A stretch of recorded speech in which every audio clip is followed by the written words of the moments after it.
সকলোকে স্বাগতম জনাইছো। আজি আমি শিকিম যে কেনেকৈ হাইড্ৰলিক ফৰ্জিং মেচিন এটা চলাই নলাকাৰ ধাতুৰ টুকুৰা এটাক বৃত্তাকাৰ আকৃতিলৈ ৰূপান্তৰিত কৰিব পাৰি।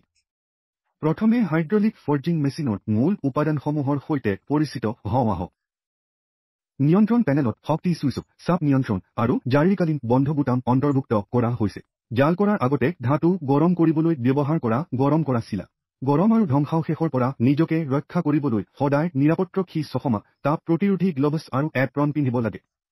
নলাকাৰ ধাতুৰ টুকুৰাটো চিলাত ৰাখি উপযুক্ত জাল উষ্ণতালৈ গৰম কৰক। ইয়াৰ ফলত ধাতুটো নমনীয় আৰু আকৃতি দিয়াত সহজ হয়। টং ব্যৱহাৰ কৰি গৰম কৰা ধাতুখিনি চুলাৰ পৰা সাৱধানে আঁতৰাই তলৰ দাইৰ ওপৰত ৰাখক। জাল প্ৰক্ৰিয়া আৰম্ভ কৰিবলৈ চক্ৰ আৰম্ভ বুটাম টিপক।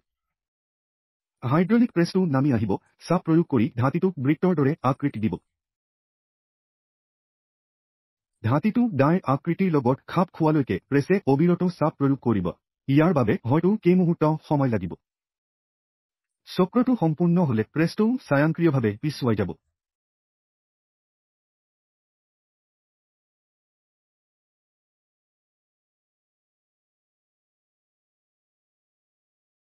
মেচিনটো বন্ধ কৰি টং ব্যৱহাৰ কৰি জাল কৰা বৃত্তাকাৰ টুকুৰাটো সাৱধানে আঁতৰাই পেলাওক।